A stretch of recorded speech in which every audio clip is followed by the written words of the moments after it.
Imagine you're dead asleep on a tiny sailboat in the middle of the Atlantic. It's 2 in the morning. The ocean is glass calm. The stars are insane, and you're finally getting some rest after a week of perfect sailing. Then, an explosion. Not just a sound, an actual burst of splintering wood and shattered fiberglass that rips you awake. Something the size of a city bus just rammed your boat at full speed. The whole world tilts.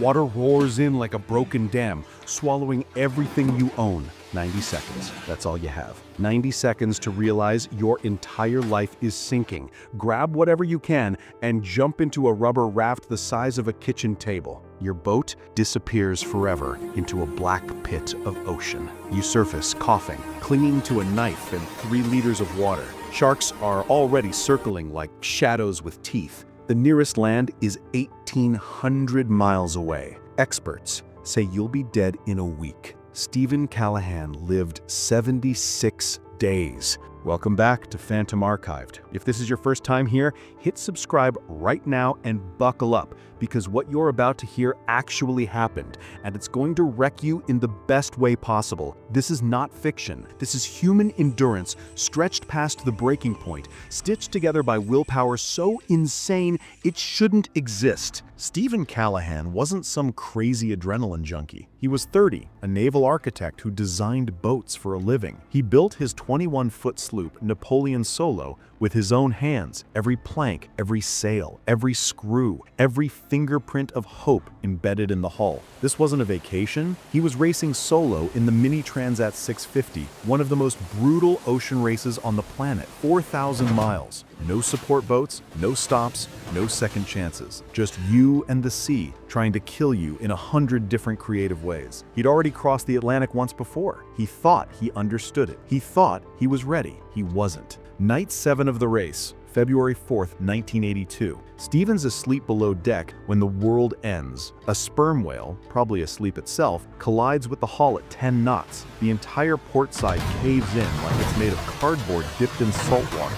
Water floods the cabin faster than he can even stand up. He scrambles on deck in nothing but underwear, grabs his ditch bag, smashes the emergency beacon, nothing. The antenna snapped clean off. He watches Napoleon Solo fold in half and vanish, swallowed by black water as if it never existed. He dives into the life raft as the mast light disappears under the waves. When he surfaces, the only thing left of his life is one floating seat cushion. Everything else is gone. Just him, just the ocean, just fear. The first sunrise is the loneliest moment of his life. The world is silent in a way that feels supernatural. He inflates the 6-foot Avon raft, climbs in, and just sits there. No engine noise, no creaking rigging, just the slap of waves against rubber and the sound of his own heart hammering like it's trying to escape his chest. He takes inventory like a man counting the seconds till his execution. 3 liters of water, 8 tiny cans he managed to salvage, 2 chocolate bars, a handful of raisins, a spear gun,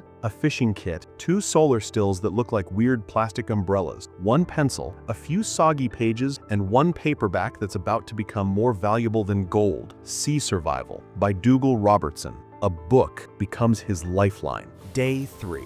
The Atlantic decides to remind him who's boss. A monster storm rolls in like an angry god. 40-foot waves pick the raft up and slam it down like a toy being thrown by a giant toddler. The raft flips completely upside down.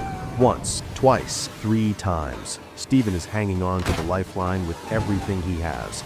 Swallowing seawater, choking, thinking, this is it. I'm dead. He finally rights the raft and discovers half his water is gone. 5 days of drinking left, maybe. The ocean has begun its slow execution. And then the sharks move in for good. Oceanic white-tip sharks, the most aggressive open ocean predators alive. 10 of them at first, then 15, then 20. They treat the raft like a punching bag, like a toy, like a single-serving snack wrapped in rubber. They ram it at dawn, at dusk, in the middle of the night. One evening, Steven wakes up to the sound no human should ever hear. Teeth ripping fabric inches from his spine. He grabs the spear gun and stabs into the dark water until he hits something solid. Blood clouds the moonlight like spreading ink. He patches the hole with a fork and a piece of t-shirt. while the sharks circle for round 2. From that night forward, he never sleeps more than 20 minutes again. Thirst becomes the real killer. By day 6, his tongue is so swollen he can't close his mouth. His lips split every time he tries to talk. The solar stills are supposed to turn seawater into drinking water using sunlight, but storms choke the sky and clouds steal his hope. He's lucky to get a coffee cup a day. When the stills fail completely, he has no choice left. He pees into a bottle, filters it through cloth, and drinks it. He writes in his log with a shaking hand. It tastes warm and salty, but right now, it tastes like life. Food is whatever hides under the raft.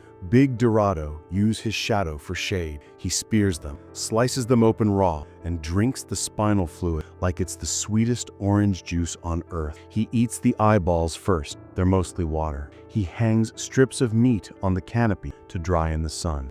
At night, flying fish go full kamikaze and slam into the raft like silver missiles. Some mornings he wakes up to 20, 30, 40 fish flopping around his legs. The ocean just delivered breakfast in bed. He laughs out loud, hysterical, half insane, covered head to toe in scales and blood, because for the first time in weeks, he's full. By week 4, his body is eating itself alive. He's lost nearly 50 pounds. His skin hangs off him like wet laundry. Saltwater sores the size of silver dollars open everywhere, raw and weeping, refusing to heal because he is always wet. He can't sit without screaming. He can't lie down without crying. His world is pain, wrapped in sunburn, wrapped in salt. Hallucinations become his new crew. Voices calling his name. Music drifting across the waves. His mother telling him dinner's ready. One night, he hears a full brass band playing somewhere out in the dark. He laughs. Then he cries. Day 33,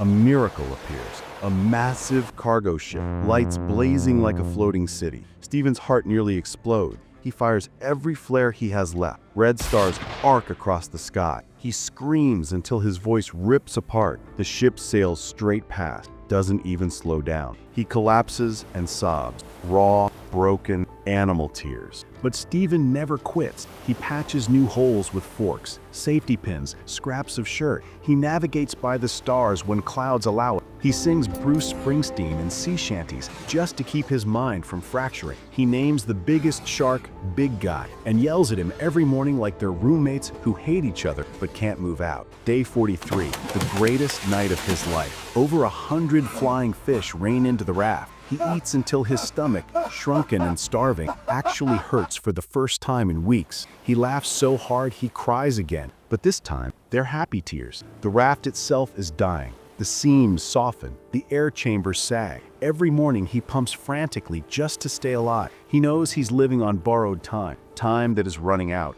Then, day 70, something changes. Birds. Frigate birds circling overhead. Frigate birds never fly more than 50 miles from land.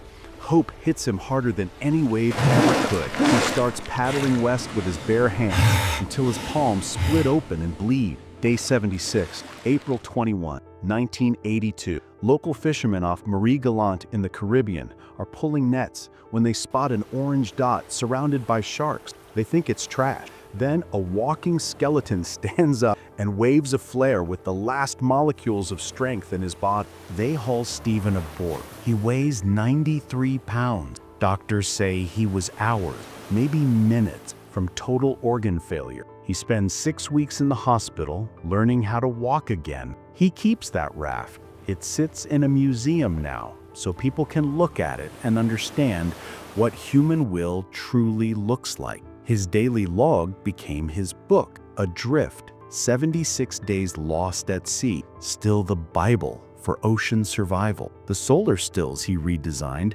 have saved countless lives worldwide. The U.S. Navy and Coast Guard still teach the Callahan method to this day. And the wildest part? The same year he left the hospital, he went right back to sea. Today, he's sailed over 100,000 miles, designed boats, consulted on Life of Pi, and smiles every time someone asks why he still sails. Because the ocean, he says, is the only place I've ever felt truly alive. 76 days. No food drops, no rescue planes, no radio. Just one man, a rubber raft, and a refusal to die. If this story just punched you in the soul, do 3 quick things for me right now. Smash that like button so this reaches more people. Drop the word 76 in the comments so I know you made it to the end, and hit subscribe with the bell on, because next week we've got a story that somehow, impossibly, gets even crazier. The sea doesn't care how tough you are, but every once in a while,